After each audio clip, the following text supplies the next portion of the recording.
Hello everyone, start करते हैं हम आज नया टॉपिक 12th केमिस्ट्री के लिए, जिसका नाम है इलेक्ट्रोकेमिस्ट्री। देखो, one of the most important topic है 12th के हिसाब से। और मैं बात करूं न्यूमेरिकल और कॉन्सेप्चुअल, दोनों टाइप के क्वेश्चन यहां से आते हैं।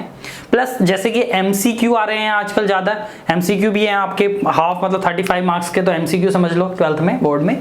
तो देखो, तो भाई उसका क्या होगा, उसमें इससे चैप्टर से बहुत ज्यादा क्वेश्चन बनने वाले हैं। ठीक है, दूसरी चीज मैं बता दूं कि देखो, मैं बिल्कुल इस चैप्टर को जेई नीट लेवल तक लेकर चला जाऊंगा। 12th बोर्ड के साथ साथ जेई नीट लेवल के तक। तो जेई नीट के जो बच्चे हैं देने वाले, वो भी इस चैप्टर को बहुत अच्छे से देखें।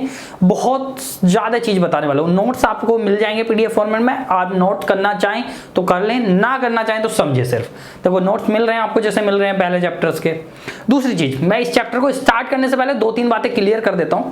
देखो, पहले मैं कंसेप्चुअल क्लैरिटी करूंगा। इस पूरा चैप्टर जो है वो इंटर रिलेटेड है। ठीक है, मतलब 3 सेगमेंट में जनरली पढ़ाऊंगा इसको। मैं बता दूंगा कैसे कैसे पढ़ाऊंगा। तो पहला मेरा पूरा सेगमेंट खत्म होने दें। किसी भी चीज को एकदम से ना ये गैस ना करें कि ये तो मेरे को समझ में नहीं आया, क्योंकि इलेक्ट्रोकेमिस्ट्री आप लोगों के लिए नया चैप्टर है। पहली बार 12th में आप ये पढ़ रहे होंगे, इससे रिलेटेड कुछ पढ़ा भी नहीं होता है। ठीक है, दूसरी चीज, मैं कॉन्सेप्ट्स को पहले बताऊंगा और न्यूमेरिकल्स बाद में सारे पूरे चैप्टर के समझाते हुए, कॉन्सेप्ट को रिवाइज कराते हुए चलूंगा, बाद में कराऊंगा। उसके 2 फायदे होंगे। देखो, 2 फायदे क्या क्या होंगे। एक तो आपका कॉन्सेप्ट का डबल रिवीजन हो जाएगा, प्लस न्यूमेरिकल सारे एक साथ आएंगे, तो एग्जाम में किस न्यूमेरिकल को किस फॉर्मूले से अप्रोच करना है वो भी आ जाएगा। इस चैप्टर में दिक्कत क्या होती है कि कोई कॉन्सेप्ट बताया मैंने और उसका न्यूमेरिकल करा दिया। ठीक है, इस तरीके से अगर कराते चलते हैं ना, 1-2 बताऊंगा वहीं कि कॉन्सेप्ट कराते हुए भी बताऊंगा न्यूमेरिकल, ऐसी बात नहीं है। पर ज्यादा डिटेल न्यूमेरिकल्स बाद में ही कराऊंगा। इसका फायदा क्या होगा कि आपको पता चलेगा कि इसमें कौन सा कॉन्सेप्ट यूज करना है। होता क्या है कि हम कॉन्सेप्ट पढ़ लेते हैं और जब क्वेश्चन सारे मिक्सअप होकर आते हैं, हमको पता ही नहीं होता कि कॉन्सेप्ट कौन सा करना है। देखो, बातें हो गई बहुत। स्टार्ट करते हैं चैप्टर इलेक्ट्रोकेमिस्ट्री से। देखो, सबसे पहली बात करता हूं कि इलेक्ट्रोकेमिस्ट्री का मतलब ही क्या है। देखो, एक चीज होती है हमारे पास एनर्जी। ये बहुत सुन रखा है कि energy energy energy energy. Energy basically होती क्या है। ठीक है, एनर्जी, अब मैं कह लूं मैं बहुत ज्यादा एनर्जेटिक हूं, आप बहुत ज्यादा एनर्जेटिक हैं, इसका मतलब क्या है कि हमारी एबिलिटी क्या है किसी भी काम को करने की, बेसिकली वो हमारी जनरली एनर्जी से रिलेट कर सकते हैं। ठीक है, अब एनर्जी आपने बहुत सारी पढ़ी होंगी कि मैंने काइनेटिक पढ़ी है, पोटेंशियल पढ़ी है, इलेक्ट्रिकल पढ़ी है, केमिकल, मैकेनिकल्स, बहुत सारी टाइप्स ऑफ एनर्जीज पढ़ी हैं। तो एनर्जी के साथ जनरली 2 ही प्रोसेस होते हैं। क्या प्रोसेस हो सकते हैं एनर्जी के साथ? क्या कि एनर्जी या तो मैं ट्रांसफर कर सकता हूं या मैं ट्रांसफॉर्म कर सकता हूं। देखो, इसका मतलब समझो, दोनों चीज का मतलब समझो।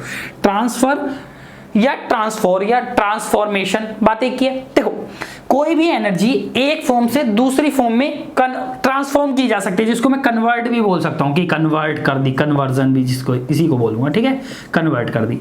या फिर ट्रांसफर का मतलब क्या हो सकता है कि मैंने अपनी एनर्जी किसी और को दे दी। ह्यूमन में तो पॉसिबल नहीं है ऐसा, ठीक है, पर मतलब सिस्टम तो ऐसा हो सकता है कि मैंने अपनी एनर्जी किसी और चीज को दे दी। ठीक है, अगर बात करें, मैं एक कोई सिस्टम हूं, मैंने अपनी एनर्जी सराउंडिंग को दे दी। देखो, जैसे आपने थर्मोडायनेमिक्स में पढ़ेंगे 11th में थर्मोडायनेमिक्स में पढ़ा होगा कि कोई सिस्टम होता है, ठीक है, उसकी कोई सराउंडिंग होती है और इन दोनों के बीच में transfer of energy and mass ही तो चलता रहता है, बेसिकली एनर्जी का ट्रांसफर।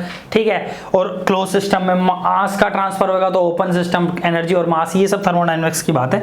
तो बेसिकली ये होता है ट्रांसफर, जो हम जनरली किस में पढ़ते हैं? थर्मोडायनामिक्स में। किस में पढ़ते हैं? थर्मोडायनामिक्स में। देखो, सब चीज को समझते चलेंगे। पहला लेक्चर है, यहां टर्म ही इंपॉर्टेंट है। इस चैप्टर में जनरली टर्म्स के बारे में बताऊंगा, थोड़ा बेसिक बताऊंगा कि किस तरीके से अप्रोच लेनी है इस चैप्टर को पढ़ने के लिए और क्या इंपॉर्टेंट स्टार्टिंग होगी।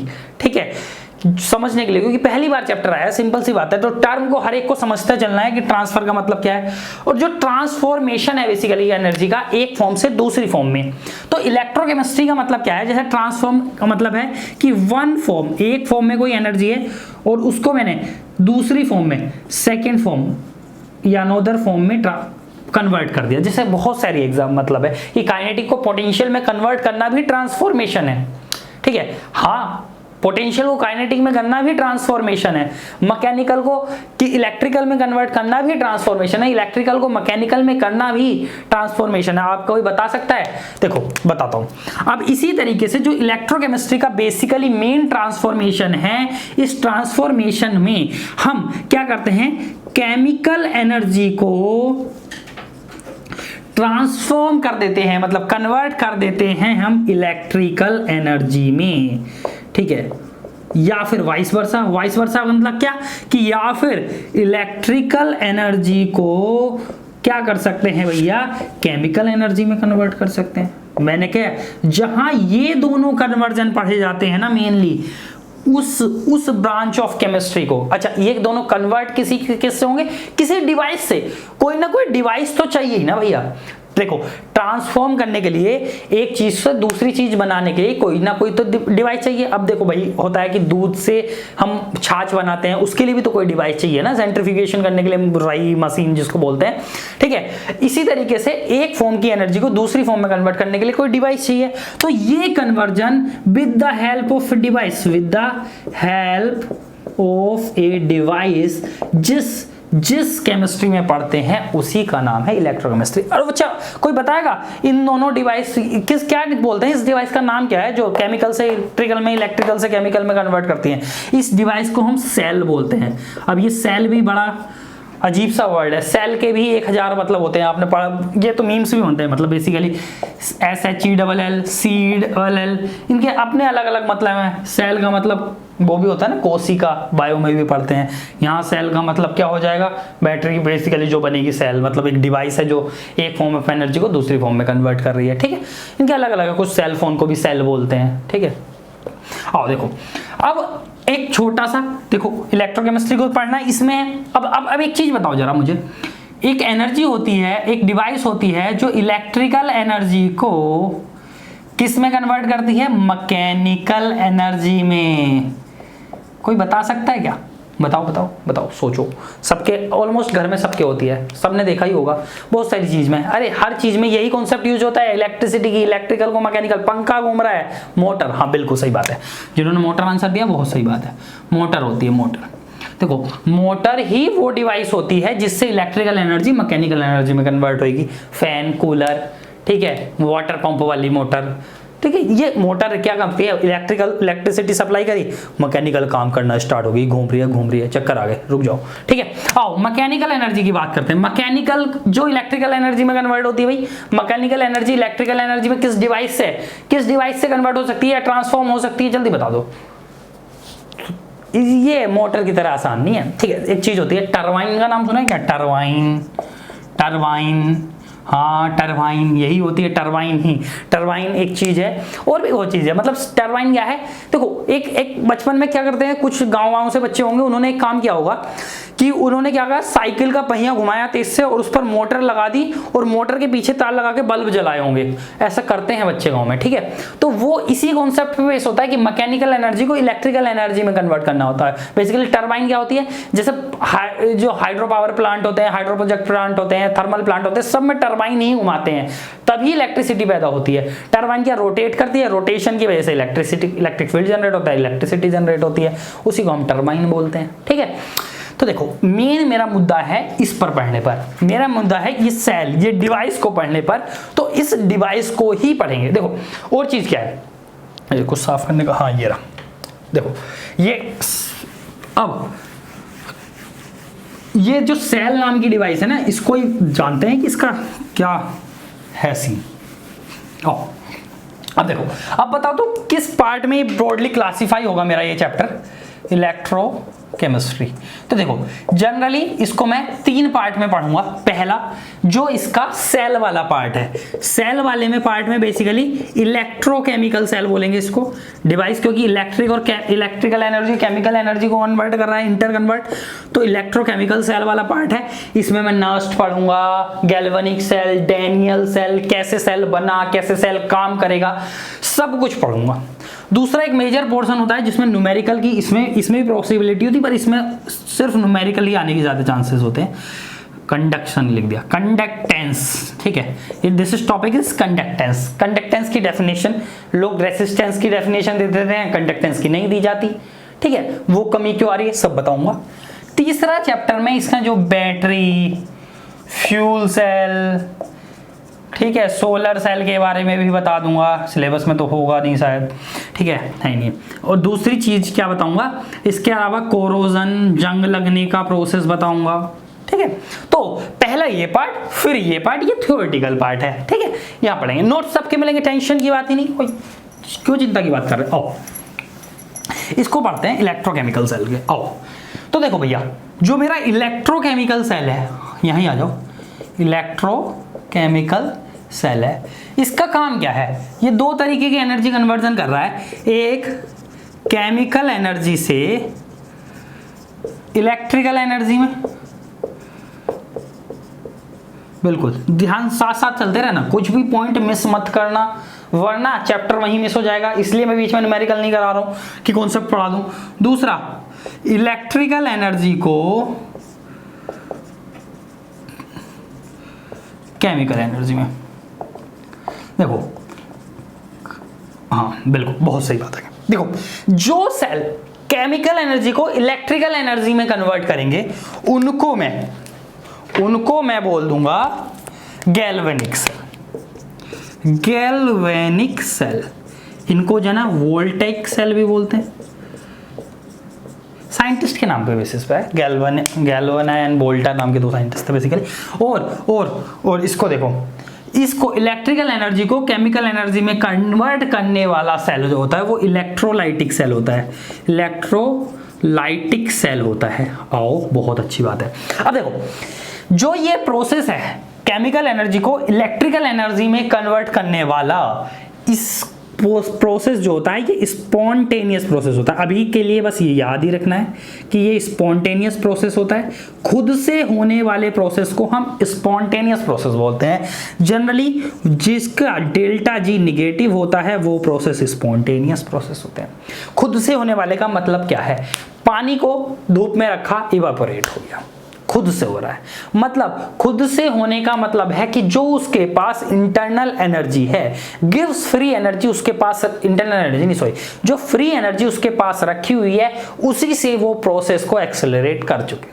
या देखो इसका मतलब सिर्फ ये भी नहीं होता, इसका मतलब ये भी हो सकता है कि स्पॉन्टेनियस प्रोसेस का कि एक बार प्रोसेस स्टार्ट कर दिया भी तो प्रोसेस खुद से चलता रहे। ऐसा नहीं कि जब तक हम सब एक्सटर्नल फोर्स दे रहे हैं तब तक ही चले, ठीक है। कंटिन्यूअस सप्लाई नहीं होनी चाहिए एक्सटर्नल एनर्जी के, ठीक है। वो एक बार अगर देखा हमने एक्सेलरेट भी करते खुद से भी चलेगा तो भी स्पॉन्टेनियस प्रोसेस होता है, ये बात ध्यान में रखेंगे। इलेक्ट्रोलाइटिक सेल में प्रोसेस नॉन स्पॉन्टेनियस होगा। कैसा प्रोसेस होगा बच्चा, नॉन स्पॉन्टेनियस, हाँ नॉन स्पॉन्टेनियस, ठीक है, नॉन स्पॉन्टेनियस प्रोसेस, ठीक है। मतलब इनके लिए ये खुद से नहीं जलते, डेल्टा जी पॉजिटिव होगा, ये इसकी नोटेशन होगी बेसिक। देखो अब सबसे पहली चीज क्या है, हम गैल्वेनिक सेल को पढ़ लेते हैं। गैल्वेनिक सेल को पढ़ लेते हैं। देखो गैल्वेनिक सेल का एक और नाम होता है दो डब्बे वाले सेल। दो डब्बे वाले सेल, हाँ इन्हीं को बोलते हैं दो डब्बे वाले सेल। कहाँ है, और इनको पढ़ते हैं और अच्छे से समझते हैं कि क्या कहानी चल रही होगी गैल्वेनिक सेल में।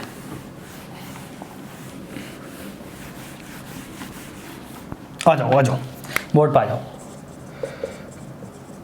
गैल्वेनिक सेल, क्यों गैल्वेनिक सेल बोला, क्यों वोल्टेइक सेल बोला, तो ये जो गैल्वेनिक, ये साइंटिस्ट थे बेसिकली, इन्होंने क्या काम किया, इन्होंने सोचा यार केमिकल एनर्जी, जो एनर्जी प्रोड्यूस होती है रिएक्शन के दौरान, देखो एनर्जी रिएक्शन से तो निकलती है, केमिकल रिएक्शन से एनर्जी निकलती है, ठीक है, तो उसका यूज करा जाए, उसको यूज करके कुछ डिवाइस बना ली जाए बेसिकली, जिससे हम इस एनर्जी को स्टोर करना, देखो सबसे बड़ा काम होता है, उसको स्टोर करने की इन्होंने सोच ली कि यार कुछ करके स्टोर कर लें तो बहुत बड़ी चीज है। आज भी एनर्जी स्टोरेज ही सबसे बड़ी दिक्कत है।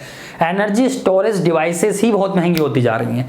कभी आप देखोगे कि भाई जो डेवलपमेंट है, इस ईयर का, लास्ट ईयर का बिल्कुल नोबेल देख लो एनर्जी स्टोरेज के लिए, लिथियम आयन बैटरी के लिए गया है, क्यों गया है? क्योंकि इंपॉर्टेंस है इस चीज की, ठीक है। इलेक्ट्रोकेमिस्ट्री में इंपॉर्टेंस है एनर्जी स्टोरेज डिवाइस की, बहुत जरूरत है। दुनिया को एनर्जी स्टोर करने की बहुत जरूरत है भाई, रिसोर्सेस स्टोर करने की बहुत जरूरत है, तो वही चीज है। तो गैल्वेनिक सेल को हुआ क्या, देखो बच्चा, ये भाई ये बचपन वाला जादू जादू जादू कैसे, देखो जादू ऐसे, ये सब इसी में पढ़ेंगे कि कॉपर सल्फेट का नीला सॉल्यूशन लिया, CuSO4.5H2O बेसिकली बता सकते हैं, जादू वाला, और इसमें हमने एक जिंक की रॉड डाल दी। किसकी रॉड डाल दी? जिंक की। और ये सॉल्यूशन का कलर फेड हो गया, मतलब कलरलेस हो गया सॉल्यूशन। रीजन क्या था? रीजन कुछ नहीं था भैया कि इस CuSO4 ने कॉपर को रिप्लेस कर दिया होगा कि कॉपर सल्फेट में से थे, ठीक है। लाइक इस तरीके से Zn सॉलिड प्लस CuSO4, तो ये बन गया होगा Cu solid plus ZnSO4 aqueous, ठीक है। ये कुछ रिएक्शन होगी केमिस्ट्री में, डिस्प्लेसमेंट रिएक्शन बोलते हैं इसको। डिस्प्लेसमेंट रिएक्शन, एक आयन ने दूसरे आयन को डिस्प्लेस कर दिया, उसको अपनी जगह से खिसका दिया, ठीक है। तो ये किस बेसिस पर हुआ होगा? मेरा कहने का मतलब है कि रिएक्शन किस बेसिस पर डिस्प्लेसमेंट कर रही होगी।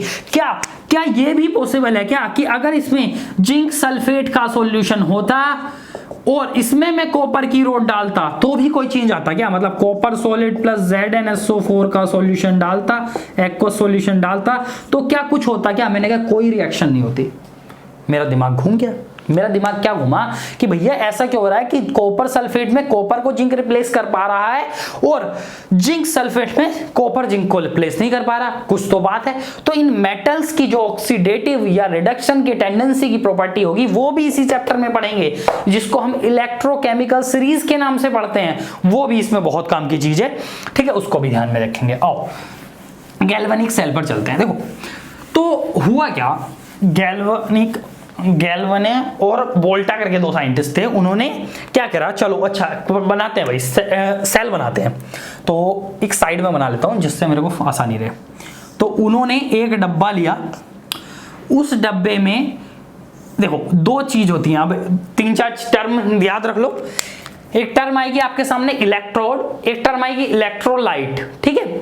ये कंटेनर लिया और एक दूसरा कंटेनर लिया, बहुत अच्छी बात। एक में जिंक सल्फेट का सॉल्यूशन लिया, ये लिक्विड है, ठीक है, जिंक सल्फेट का सॉल्यूशन एक्वस बेसिकली, और इसमें जिंक की इलेक्ट्रोड को डुबा दिया। किसकी इलेक्ट्रोड को डुबाया? जिंक की ही। अब देखो दूसरे में कॉपर सल्फेट का सॉल्यूशन लिया, मतलब CuSO4 का एक्वस सॉल्यूशन, और उसमें कॉपर की ही इलेक्ट्रोड को डुबो दिया। अब इन दोनों को एक वायर के थ्रू कनेक्ट कर दिया और इस वायर पे या तो बल्ब मान लो कि ये बल्ब लगा दिया, या एमीमीटर लगा सकते हैं जो करंट को मेजर कर सके, ठीक है। अब इसको समझाता हूं। देखो ये जो सॉलिड सरफेस है, ये जिंक की जो रोड है, इसको हम जनरली इलेक्ट्रोड बोलते हैं। रोड प्लस इलेक्ट्रिसिटी के लिए क्या सरफेस देने वाला इलेक्ट्रोड। इसी तरीके से कॉपर की रोड को भी हम इलेक्ट्रोड बोलेंगे। इलेक्ट्रोड मेरी दो टाइप की होंगी। आओ इलेक्ट्रोड को समझते हैं। इलेक्ट्रोड दो टाइप की हो सकती हैं, one is cathode, another one is anode. अब आओ अब ये कैसे पता चलेगा कि कौन सी कैथोड है कौन सी एनोड है, ठीक है। देखो ये हमारे ऊपर नहीं होता कि कौन सी कैथोड है कौन सी एनोड है, ये प्रोसेस के ऊपर होता है कि प्रोसेस याद रखेंगे कि कैथोड पर हमेशा रिडक्शन होता है।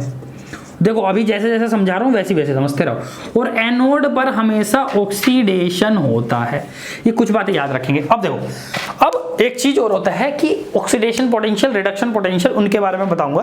पहले एक बात नोट कर लो, ई नोड ऑफ Zn2+ से Zn जाने का होता है -0.76 वोल्ट, और ई नोड होता है कॉपर 2+ से कॉपर जाने का, दैट इज पॉजिटिव 0.34 वोल्ट। देखो अब ये क्या चीज बताती है, ये बताता है कि ऑक्सीडेशन किसका होगा और रिडक्शन किसका होगा। जैसे ये एनो इलेक्ट्रोड को डिसाइड करने के लिए जरूरत होता है, वैसे ये देखो जिसका रिडक्शन पोटेंशियल ज्यादा होगा, रिडक्शन पोटेंशियल मतलब जिसका ये रिड्यूस करने की हायर ऑक्सीडेशन स्टेट से लोअर ऑक्सीडेशन स्टेट में जाने वाली ई नोड वैल्यू, इसको इलेक्ट्रोड स्टैंडर्ड इलेक्ट्रोड पोटेंशियल बोलते हैं, सब आगे बढ़ाऊंगा, अभी तक के लिए जाने।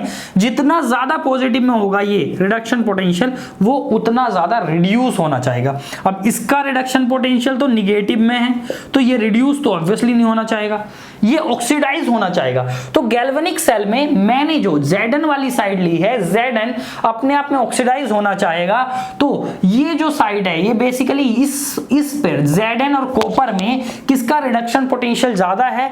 रिडक्शन पोटेंशियल इसका ज्यादा है क्योंकि नेगेटिव वाली वैल्यू कम होती है।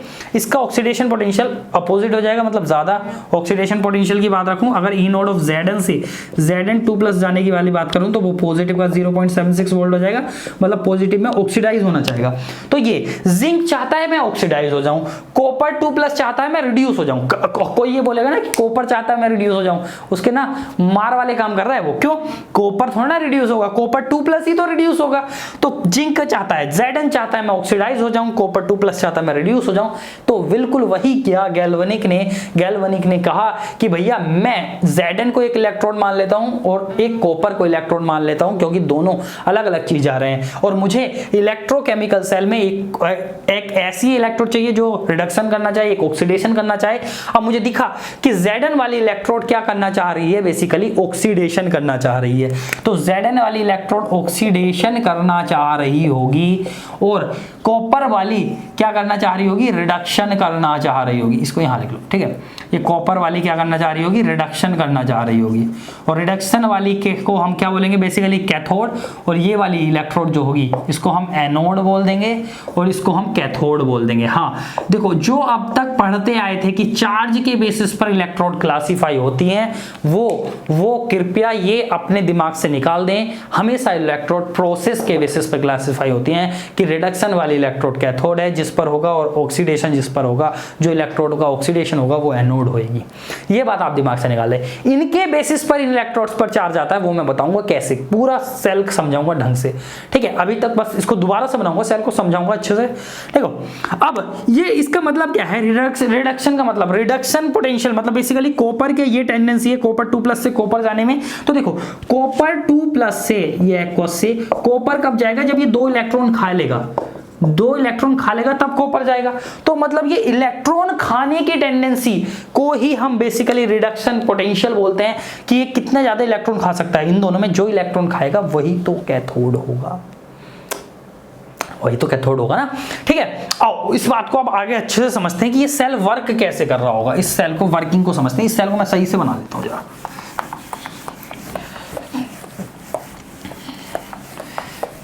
इलेक्ट्रोड हो गया, आ जाओ। देखो बिल्कुल अच्छे से बनाने वाला हूं। एक डब्बा, दूसरा डब्बा,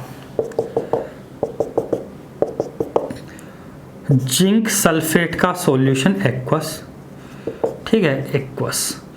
जिंक की इलेक्ट्रोड, इसमें जिंक की इलेक्ट्रोड, जिंक सॉलिड की इलेक्ट्रोड,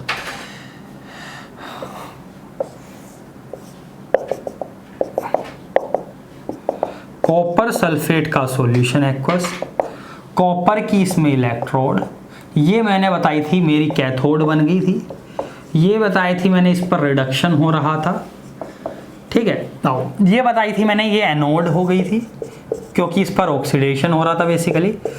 देखो ये ट्रिक भी होगी याद करने की, बताऊंगा। अब हो पहले इसको साफ कर दो। गैल्वेनिक सेल चल रहा है, यहाँ लिख लो चाहे, क्योंकि ऊपर मुझे चाहिए थोड़ा सा स्पेस, ठीक है। आओ ये एक वायर के थ्रू कनेक्ट है, इस पर मैंने बल्ब लगा लो या एमीमीटर लगा लो, आपकी मर्जी है। Okay good, very good. देखो अब ये जो इलेक्ट्रोड होते हैं, ये जो सॉल्यूशन होता है इसको हम इलेक्ट्रोलाइट बोलते हैं, इलेक्ट्रोलाइट बोलते हैं बेसिकली। इलेक्ट्रोलाइट्स आपने पढ़े होंगे, एक्वस सॉल्यूशन बेसिकली जो चार्ज्ड सॉल्यूशन होते हैं, ठीक है। जनरली उन्हीं को हम इलेक्ट्रोलाइट बोलते हैं। वीक इलेक्ट्रोलाइट, स्ट्रॉन्ग इलेक्ट्रोलाइट, वही पढ़ेंगे हम, ठीक है। जो आयंस की फॉर्म में टूट जाए बेसिकली, एक्वस सॉल्यूशंस होते हैं जो आयंस की फॉर्म में टूट जाए, उन्हीं को हम इलेक्ट्रोलाइट बोलते हैं। आओ आगे समझते हैं क्या कि ये जिंक की इलेक्ट्रोड ली, कॉपर की इलेक्ट्रोड ली। अब कुछ स्टार्ट हो गया, रिएक्शन स्टार्ट होंगी। रिएक्शन कैसे स्टार्ट होंगी? इसको वायर के थ्रू कनेक्ट कर रखा है हमने, ठीक है। किसके थ्रू कनेक्ट कर रखा है? वायर के थ्रू कनेक्ट कर रखा है। अब होगा क्या? जिंक चाहेगा मुझे होना है क्या? जिंक क्या चाह रहा था? मुझे होना है ऑक्सीडाइज। मैं तो ऑक्सीडेशन करने के लिए पागल हूं, क्योंकि भैया जिंक की प्रॉपर्टी क्या है, आपने देखा होगा जिंक का ई नोड Z2+ से Zn2+ से Zn जाने की टेंडेंसी निगेटिव में है। अब तो इसका रिडक्शन करना तो बिल्कुल नहीं चाहता, ऑक्सीडेशन करना जब चाहता है ये, तो ये कहेगा मुझे तो करना है ऑक्सीडेशन में, तो Zn से Zn2+ में कूद दूंगा। मैंने कहा बहुत अच्छी बात है। तो ये जो जिंक की इलेक्ट्रोड है ये क्या करने लगती है, ऑक्सीडाइज होने लगती है, और Zn2+, तो Zn जो आता है इलेक्ट्रोड, ये इलेक्ट्रोलाइट में Zn2+ आयन देने लगती हैं। इलेक्ट्रोड क्या देने लगेगी, Zn2+ आयन देने लगेगी, किसमें, इलेक्ट्रोलाइट में, ठीक है। और ये जो इलेक्ट्रॉन्स हैं, ये जो फ्री इलेक्ट्रॉन, जो इलेक्ट्रॉन छोड़कर जा रही है, भैया 2 इलेक्ट्रॉन छोड़कर जा रहा है, एक Zn का एटम, बेसिकली एक एटम 2 इलेक्ट्रॉन छोड़कर जा रहा है, और ये इलेक्ट्रॉन्स डिपॉजिट होने लगेंगे इस इलेक्ट्रोड पर। किस इलेक्ट्रोड पर डिपॉजिट होने लगेंगे, जिंक वाली इलेक्ट्रोड पर। अब जिंक वाली इलेक्ट्रोड पर इलेक्ट्रॉन्स डिपॉजिट होने लगे, इस पर नीचे इलेक्ट्रॉन्स डिपॉजिट होने लगेंगे चारों तरफ, तो ये कौन से चार्ज बन जाएगी, निगेटिवली चार्ज। तो इसीलिए गैल्वेनिक सेल में एनोड जो होती है वो मेरी निगेटिवली चार्ज होती है। देख लें, याद रखेंगे, ये बात भी याद रखेंगे कि ये सिर्फ गैल्वेनिक सेल में होता है, निगेटिवली चार्ज होती है, ठीक है। क्योंकि इलेक्ट्रोलाइटिक सेल में उल्टा हो जाएगा, एनोड जो होगी वो मेरी पॉजिटिवली चार्ज होगी इलेक्ट्रोलाइटिक में, पर अभी याद रखेंगे गैल्वेनिक के बारे में, ठीक है। और कॉपर क्या चाह रहा है, कॉपर कह रहा है मुझे तो होना है भैया रिड्यूस, मैं तो पागल हूं, तो कह रहा है ये तो रिड्यूस है, तो ये क्या है, ये कॉपर सल्फेट का जो एक्वस सॉल्यूशन है, बेसिकली ये कॉपर की फॉर्म में जाना चाहेगा, ठीक है, कॉपर की फॉर्म में जाना चाहेगा, तो ये कॉपर सल्फेट का सॉल्यूशन SO4 को सॉल्यूशन में ही छोड़कर यहां डिपॉजिट होना है, इस पे इलेक्ट्रोड पर चिपकना स्टार्ट हो जाएंगे, Cu2+ कर करके Cu2+। अब ये इलेक्ट्रोड पर Cu2+, SO4- किस में रह जाएंगे, 2- सॉल्यूशन में, SO4 2- किस में रह जाएंगे, सॉल्यूशन में। तो यहाँ Cu2++ डिपॉजिट हो गए, तो ये बेसिकली पॉजिटिवली चार्ज बन गई, क्योंकि पॉजिटिव चार्ज Cu2+ का मतलब क्या है कि हर कॉपर 2 पॉजिटिव चार्ज लेकर आया और इलेक्ट्रोड पर डिपॉजिट हो गया, तो ये पॉजिटिवली चार्ज इलेक्ट्रोड बन गई, पॉजिटिवली चार्ज्ड इलेक्ट्रोड बन गई। हाँ देखो, इसको याद करने का एक तरीका भी होता है, क्या, देखो 3-4 तरीके होते हैं। एक तो लोन करके होता है, ठीक है, एक आलोक करके भी होता है। क्या, देखो loss of electron, loss of electron का मतलब क्या होता है, ऑक्सीडेशन, ठीक है। कुछ लोग इसको लेफ्ट भी बोल देते हैं कि लेफ्ट साइड है, गैल्वेनिक सेल में इसको लेफ्ट साइड बनाते हैं, पर यो कुछ नहीं, मैं तो इसको राइट साइड बना दूंगा, तो बात तो वही है, क्या बिगड़ जाएगा बताओ। अच्छा, मैं इस डब्बे को उठा कर इधर कर दूं, बाहर ऐसे बना दूं, तो क्या हो जाएगा कि राइट साइड वाला जो होगा, राइट साइड में क्या ये फिर कैथोड की तरह काम करने लगेगा, कभी भी नहीं करने का। जिंक है, एनोड की तरह ही काम करने लगेगा। अरे जिनको समझ में नहीं आ रहा वो ऐसे समझो कि अगर मैं इन दो डब्बों को ऐसे बना दिया होता कि जिंक सल्फेट यहाँ लिया होता, जिंक की इलेक्ट्रोड यहाँ ले ली होती, कॉपर सल्फेट यहाँ लिया होता, और कॉपर की इलेक्ट्रोड मैंने यहां ले ली होती और इनको वायर के थ्रू कनेक्ट कर दिया होता, तो अब ये क्या राइट वाला क्या इसमें कैथोड बन जाता, क्या जिंक फिर भी एनोड ही रहता। तो ये तो बिल्कुल घटिया बात है, क्योंकि भैया इलेक्ट्रोड कोई साइड देख के नहीं काम करेंगी, वो तो प्रोसेस देखकर काम करेंगी, वो तो इनोड के बेसिस पर काम करेंगी ना। आगे बात समझ में। तो ये तो एनोड लेफ्ट वेफ्ट का दिमाग से निकाल दो, वो घुमा भी सकता है आपको एग्जाम के अंदर, कभी आप लेफ्ट लेकर बैठ जाओ कि हाँ लेफ्ट, और वो जो ई नोड निकालने का फॉर्मूला होगा, E naught of cell, E left minus E naught left minus E naught right, वो भी निकाल देना दिमाग से, क्योंकि वो भी यहाँ क्या हो जाएगा, गड़बड़ हो जाएगा, ठीक है। निकाल लूंगा, सब सिखाऊंगा कि कैसे करना है, ठीक है। अभी फिलहाल के लिए यही समझो। आओ आओ आ जाओ, अरे यार ये कहाँ गया, कहाँ, ठीक है। ये देखो इसका मतलब क्या होता है, F is for anode, L is for loss of electron हो गए एनोड पे। देखो एनोड पे क्या हो रहा है, लॉस ऑफ इलेक्ट्रॉन्स हो रहा है, ठीक है। O क्या मतलब ऑक्सीडेशन हो रहा है, ऑक्सीडेशन को यही लॉस ऑफ इलेक्ट्रॉन बोलते हैं हम, ऑक्सीडेशन के किसी काम करें। यहाँ A का मतलब एनोड पर, ठीक है, और N is for negatively charge, ये गैल्वेनिक सेल के लिए बस, निगेटिवली चार्ज्ड, ठीक है। तो इस चीज़ को याद रखना है, ये लोन का मतलब लेफ्ट मत बना देना, मैंने बार बार समझा दिया है आपको, कभी इसमें फिर लेफ्ट बना के मेरे से बात कर रहे हो। आ जाओ कहाँ गया, हाँ इसको साफ कर ले रहा हूँ क्योंकि मुझे और कुछ चीज़ समझानी है। अब ऐसे इलेक्ट्रोड इलेक्ट्रोलाइट इसको भी साफ कर दे रहा हूँ। आ जाओ वापस आओ। जल्दी वापस आ जाओ। देखो अब होगा क्या, इलेक्ट्रोड इलेक्ट्रोलाइट चार्ज किस प्रोसेस पे है पता चल गया, लेफ्ट राइट का कॉन्सेप्ट पता चल गया, कोई मतलब नहीं कि इसको लेफ्ट में बनाया राइट में बनाया। अगर जिंक और कॉपर हैं इलेक्ट्रोड में चूज की हुई है तो भैया प्रोसेस ऐसा ही होगा। देखो हुआ क्या, फिर उन्होंने एक्सपेरिमेंट स्टार्ट किया और भैया जब ये इलेक्ट्रॉन डिपॉजिट हो गए और यहाँ कॉपर 2+ हो गया खाने वाला, यहाँ है दान करने वाला, यहाँ बैठा है खाने वाला, वायर के थ्रू कनेक्ट कर दिया तो सिंपल सी बात है ये इलेक्ट्रॉन इधर मूव करने लगेंगे, इलेक्ट्रॉन इधर मूव करने लगेंगे वायर के थ्रू। जब इलेक्ट्रॉन वायर के थ्रू मूव कर रहे हैं तो क्या होगा, ये बल्ब तो जल जाएगा, इसकी जिंदगी में रोशनी आ जाएगी। हाँ ये मेरा सर मत समझना, बाल है कभी इस पर, बल्ब है, बल्ब जल गया ये, ठीक है। हाँ अब समझो, अब बल्ब जला, बहुत खुश हो गए, अरे वाह मजा आ गया, बल्ब जल गया। थोड़ी देर बाद बल्ब हो गया जलना बंद। रीजन क्या था कि रीजन ये था कि भैया यहाँ जिंक Zn2+ में आ गया और इतना ज्यादा Zn2+ हो गया, इधर सारे कॉपर सल्फेट, कॉपर कूद कर इसके ऊपर भाग गए, सिर्फ सल्फेट आयन बचे इसमें, और सल्फेट आयन बचे, जो इलेक्ट्रॉन आ रहे थे उनको सल्फेट आयन रिपल्सन देने लगे। अब सल्फेट आयन रिपल्सन देने लगे, सल्फेट आयन कहना भाग जाओ, बहुत मारूंगा।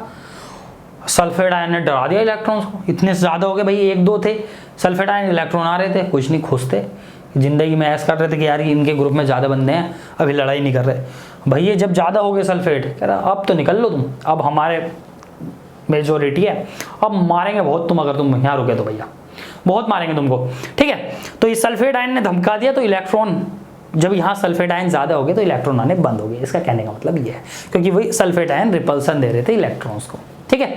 या यहाँ भी वही बात समझ सकते हैं भैया कि जिंक बहुत ज्यादा जिंक हो गया, इधर Zn2+ इतना ज्यादा हो गया, वो इलेक्ट्रॉन को जाने नहीं दे रहे थे, कह रहे थे यार अब हम मर गए, यहाँ इलेक्ट्रोलाइट हमें स्टेबलाइज रख ही नहीं पा रहा, अब तो जब हमारे यहाँ खाने के लाले हैं तो मैं दान कैसे करूं किसी को। Zn2+ मतलब भैया किसी पर पॉजिटिव चार्ज आना मतलब उस पर गरीबी आना, ठीक है, केमिस्ट्री के अंदर, ये समझो सीधी सीधी बात, ठीक है।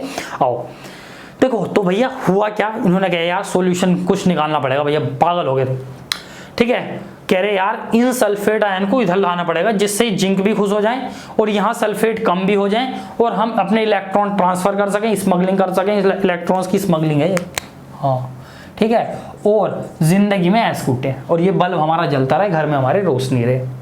तो भैया इन्होंने एक चीज ढूंढ ली और जिसका नाम है, जिसका आप अभी तक वेट कर रहे थे कि सर ने वो बनाया क्यों नहीं है, एक इन्वर्टेड यूट्यूब शेप, यूट्यूब नहीं, हाँ यूट्यूब, ठीक है, वो वाली यूट्यूब नहीं, यूट्यूब, इन्वर्टेड यूट्यूब, ठीक है, ये वाली यू, तो मतलब उल्टा यू लटक रहा था यहाँ, उल्टा यू लटकने वाली एक ट्यूब ढूंढ ली और जो उसमें कुछ ऐसा इलेक्ट्रोलाइट फिर मतलब वही आ गया, सॉल्यूशन डाल दिया जिसको हम सॉल्ट ब्रिज बोलते हैं, बेसिकली क्या बोलते हैं, सॉल्ट ब्रिज। ये क्या करने लगा, इसका काम क्या होगा अभी समझाऊंगा, इसकी एप्लीकेशन। इस सर्किट को कंप्लीट कर दिया भैया, जो फिजिक्स में पढ़ा होगा ना 9th में, ऐसे करके बैटरी लगी, ऐसे करके करंट जा रही थी और ऐसे यहाँ बल्ब लग रहा था और ये सर्किट हो गया कंप्लीट, क्लोज सर्किट कंप्लीट हो गया। और अभी तक हमारा सर्किट कैसा था, बस ऐसा था, ये बल्ब था, ये आ रहे थे, यहाँ कुछ कंप्लीट ही ना हो रहा था, तो ये तो सबसे पहले तो इसने सर्किट को भी कंप्लीट कर दिया।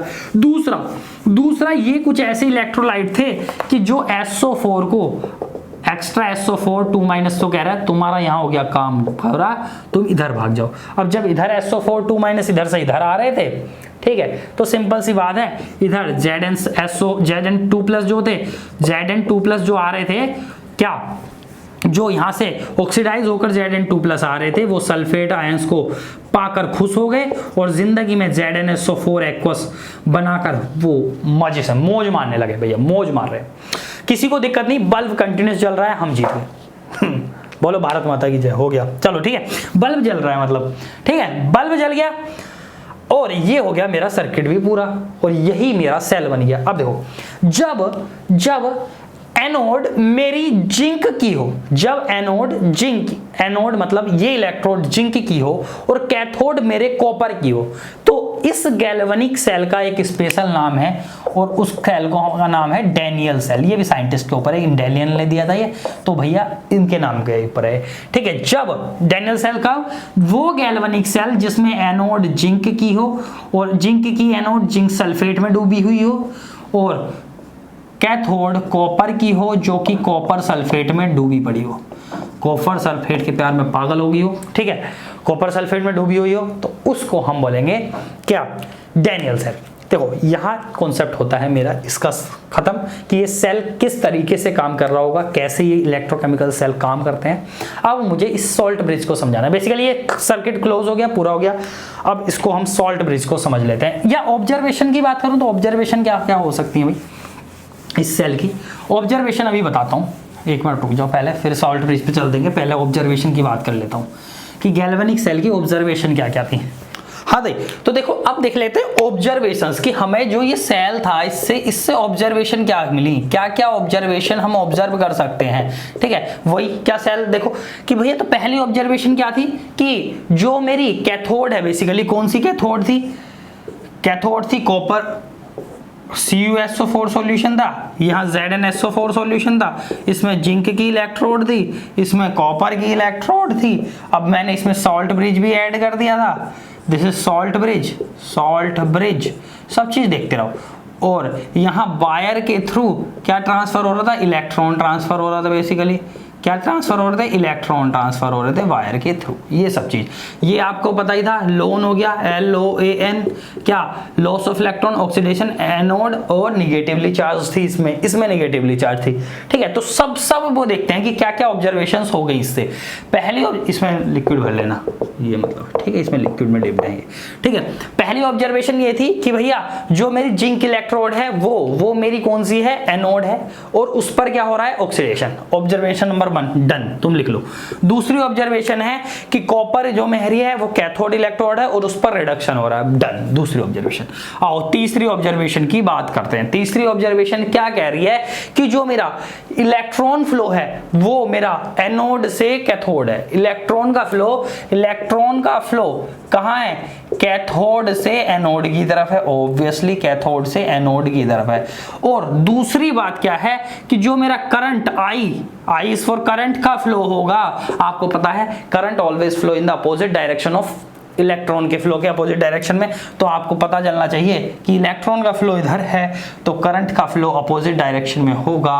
I इधर, करंट इधर फ्लो करेगी अपोजिट में, तो करंट का फ्लो किधर से है, करंट का फ्लो है मेरा इलेक्ट्रॉन का फ्लो एनोड से कैथोड, एनोड से कैथोड दिखता ना, ये दिस इज एनोड, एनोड से कैथोड है तो करंट का फ्लो कैथोड से एनोड होगा।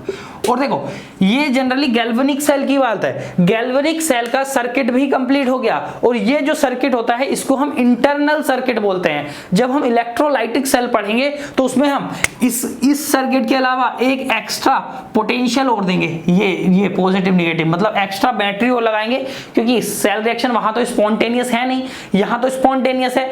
तो इसकी वजह से क्या होगा कि वो एक एक्सटर्नल सर्किट और हो जाएगा, और एक्सटर्नल सर्किट में जो करंट का फ्लो होगा वो अपोजिट होगा। जैसे इंटरनल सर्किट में तो कैथोड से एनोड है, तो एक्सटर्नल सर्किट में मेरा एनोड से कैथोड होगा, एक्सटर्नल सर्किट में एनोड से कैथोड की तरफ जाएगा, ठीक है। पर यहां सिर्फ इंटरनल सर्किट एक्सटर्नल सर्किट, ज्यादा उसमें कंफ्यूज मत हो, ठीक है। और इसको यहीं तक रखो, वो इलेक्ट्रोलाइटिक सेल की बात है, उसको बाद में पढ़ लेंगे, ठीक है।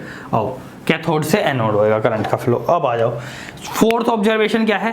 देखो अब हो क्या रहा है, कंसंट्रेशन की बात करूं, कंसंट्रेशन की बात करूं तो वो किस कंपार्टमेंट में बढ़ेगी। देखो अब देखो कॉमन सी बात है कि यहाँ जिंक है और जिंक ऑक्सीडाइज होकर जिंक 2+ बन रहा है, जिंक 2+ बन रहा है, और ये इलेक्ट्रॉन को यहाँ छोड़ कर जा रहा है, दो इलेक्ट्रॉन को, ये तभी तो नेगेटिवली चार्ज हो रही थी। और यहाँ कॉपर इसमें से कूद कर इस पे कॉपर 2+ आ रहा है, कॉपर 2+ जा रहा है, कॉपर कॉपर क्योंकि कॉपर क्या हो रहा है, कॉपर बेसिकली रिड्यूस हो रहा है, तो कॉपर 2+B इस पे कॉपर जाकर चिपक रहा है, कॉपर 2+ जाके इस पे कॉपर बनकर चिपक गया, ठीक है, और ये पॉजिटिवली चार्ज होगी बेसिकली, ठीक है। तो यहाँ पर ऑक्सीडेशन हो रहा है, वहां पर रिडक्शन हो रहा है कॉपर 2+ का कॉपर में। तो देखो, तो यहाँ कॉपर 2+ कम हो रहे हैं यहाँ, जबकि Zn2+ बढ़ रहे हैं। तो अगर मैं बात करूं कंसंट्रेशन, तो कंसंट्रेशन है वो मेरी एनोडिक कंपार्टमेंट में बढ़ जाएगी और कैथोडिक कंपार्टमेंट में डिक्रीज हो जाएगी, ठीक है। फिफ्थ की बात करता हूँ, वेट की, वेट ऑफ इलेक्ट्रोड की बात कर रहा हूँ। वेट इलेक्ट्रोड का है और कंसंट्रेशन इलेक्ट्रोलाइट की है। वेट ऑफ इलेक्ट्रोड, देखो किस इलेक्ट्रोड का वेट बढ़ेगा, खुद सोचने वाली बात है। क्यों भैया, इससे तो जिंक टूट के जिंक 2+ में आ रहा है, तो यहाँ तो जिंक खत्म हो रहा है, तो ऑब्वियस सी बात है एनोड का तो वेट कम होगा। कैथोड का Cu2+ जाके Cu बन रहा है, इस पे चिपक रहा है, तो Cu चिपक रहा है Cu के ऊपर और से, तो इलेक्ट्रोड का वेट बढ़ा रहा होगा ना, तो कैथोड का वेट भी बढ़ेगा, ठीक है। कैथोडिक कंपार्टमेंट की कंसंट्रेशन डिक्रीज होगी, पर जो कैथोड इलेक्ट्रोड है उसका वेट बढ़ेगा ऑब्वियसली, क्योंकि Cu2+ सॉल्यूशन से यहां जाकर Cu बनकर चिपक रहे होंगे, तभी तो ये पॉजिटिवली चार्ज है। These are the observation, 5 general observations from galvanic cell जो हमें ऑब्जर्व करी थी, जो हमारी सेल वर्किंग में काम करा। और बल्ब जल रहा है, आपको पता ही है बल्ब जल रहा है, ठीक है। आओ तीसरी चीज और जो पढ़ लेते हैं, वो पढ़ लेते हैं आज हम सॉल्ट ब्रिज। सॉल्ट ब्रिज के क्या क्या फंक्शन है, क्यों यूज किया, कैसे बना होता है, उसको देख लेते हैं, ठीक है। बेसिकली ये नहीं देखा ना हमने सॉल्ट ब्रिज, और इसको समझते हैं। सॉल्ट ब्रिज की कहानी, तो सॉल्ट ब्रिज आपने देखा कि पुल है, दूसरा सर्किट को कंप्लीट कर रहा है। तो अगर मैं इसके फंक्शंस की बात करूं, बनता किससे वो अभी बता दूंगा। फंक्शंस की बात करूं तो पहला फंक्शन तो है कि भैया complete circuit, to it complete the internal circuit. Internal circuit या सर्किट लिख दो, अभी इंटरनल एक्सटर्नल का मतलब जब इलेक्ट्रोलाइट ही पढ़ोगे तब आ जाएगा। इंटरनल सर्किट कंप्लीट कर देता है। दूसरी चीज है, ये आयंस के बीच न्यूट्रलिटी बना रहा है भैया, क्योंकि आपने देखा था कि कैथोडिक कंपार्टमेंट में SO4 2- की कंसंट्रेशन बहुत ज्यादा हो गई थी, जिसकी वजह से मेरा क्या हो गया था, इलेक्ट्रॉन का फ्लो रुक गया था और बल्ब बंद हो गया था। तो ये क्या कर रहा है, it maintain the neutrality of ions in both compartment. Both compartment का मतलब ये है कैथोडिक एंड एनोडिक कंपार्टमेंट, ठीक है। अब बस तुम्हें पेपर में कंपार्टमेंट नहीं लानी है, इसलिए पढ़ना है। थर्ड थोड़ा सा हायर लेवल का है। देखो होता क्या है, बेसिकली जो करंट रुकने का रीजन क्या था, वो लिक्विड जंक्शन पोटेंशियल क्रिएट हो जाता है या ओवर पोटेंशियल क्रिएट हो जाता है, जिसको हम लिक्विड जंक्शन पोटेंशियल बोलते हैं। कि जहां मेरे दोनों लिक्विड मिल रहे होते हैं, जनरली अगर कंपार्टमेंट में बेसिकली दो लिक्विड एक साथ मिल हो रहे हो, किसी भी रिएक्शन में इन्वॉल्व हैं, जैसे यहाँ कॉपर और जिंक थे, तो लिक्विड के सॉल्यूशंस आपस में जंक्शन पोटेंशियल बना लेते हैं, जैसे लिक्विड सॉलिड से, ठीक है। कि हाँ वही जैसे कि ये SO4 2- बहुत ज़्यादा हो गया, तो ये जो इलेक्ट्रोड के पास घूमकर ये बना लेता है लिक्विड जंक्शन पोटेंशियल, ये लिक्विड बना लेता है लिक्विड जंक्शन पोटेंशियल बेसिकली। तो उसको, उस ओवर पोटेंशियल को भी ये कम कर देता है। ज़्यादा मैं डिटेल में नहीं पढ़ाना चाहता कि LNJP क्या होता है, लिक्विड जंक्शन पोटेंशियल, वो आपके मतलब की कम नहीं है, तो इसको बस यही लिख दो, to minimize liquid junction potential. Liquid junction potential को कम कर देता है, ये बस मिनिमाइज कर देता है, या बोलूं ओवर पोटेंशियल भी बोल सकते हो आप इसको, ओवर पोटेंशियल को कम कर देता है। बस ये 3 मेजर फंक्शंस होते हैं मेरे सॉल्ट ब्रिज के, ठीक है। आओ अब बात करते हैं कि सिलेक्शन ऑफ इलेक्ट्रोड कैसा होता है। सिलेक्शन ऑफ इलेक्ट्रोड किस बेसिस पर होता है, देखो सिलेक्शन ऑफ इलेक्ट्रोड, तो सिंपल सी बात है कि इस इलेक्ट्रोड का सिलेक्शन मेरे हाथ में नहीं है ना आपके हाथ में है, ये हाथ में किसके है, ये हाथ में है on the basis of electrochemical series. Electrochemical series के हाथ में है कि कैसे इलेक्ट्रोड को सेलेक्ट करना है। देखो electrochemical series basically reduction potential के ऑर्डर्स की एक सीरीज होती है, जिसको मैं बाद में बताऊंगा, याद कैसे करनी है वो भी बताऊंगा। लेकर 12 सरदार का नाम मांगे अली महान, जानकर फेंक दे नीचे कोई, सुनो प्यारा बच्चा है छापा, ये एक शॉर्ट निमोनिक्स होती है, इसको भी बताऊंगा मैं, ठीक है। इस इलेक्ट्रोकेमिकल सीरीज के बेसिस पर होती है, मतलब जिसका रिडक्शन पोटेंशियल जिसका रिडक्शन पोटेंशियल ज्यादा मतलब पॉजिटिव में ज्यादा, वो रिडक्शन होने की टेंडेंसी ज्यादा रखेगा। ये चीज समझाऊंगा बाद में भी, रिडक्शन होने की टेंडेंसी ज्यादा रखेगा और वही दोनों में से कैथोड बनेगा। मतलब दो चीज ले ली मैंने, जैसे E naught of Zn2 plus से Zn is -0.76, E naught of copper 2 plus से copper is equal to plus के 0.34 वोल्ट। इनमें से किसका रिडक्शन पोटेंशियल ज्यादा? तो कॉपर का रिडक्शन पोटेंशियल ज्यादा, क्योंकि ये नेगेटिव में है, तो डेफिनेटली कॉपर ही कैथोड बनेगा, चाहे कहीं भी रख दो, ठीक है। और इन दोनों का अगर सेल बनाया जाएगा, ठीक है, इस चीज को आप याद रखेंगे। और कॉपर, जहां जिंक एनोड कॉपर कैथोड होती है, उस सेल को, गैल्वेनिक सेल को हम डैनियल सेल बोलते हैं। इस लेक्चर को आज हम यहीं रखते हैं, इस चैप्टर के इस लेक्चर को यहीं रखते हैं। अगले लेक्चर्स में हम और भी चीजें पढ़ेंगे, जैसे क्या पढ़ेंगे, सबसे पहले रिप्रेजेंटेशन ऑफ सेल्स पढ़ेंगे, इनोड निकालना भी सीखेंगे, आगे चलेंगे, ठीक है। आज के लेक्चर को यहीं रखते हैं। Thank you so much.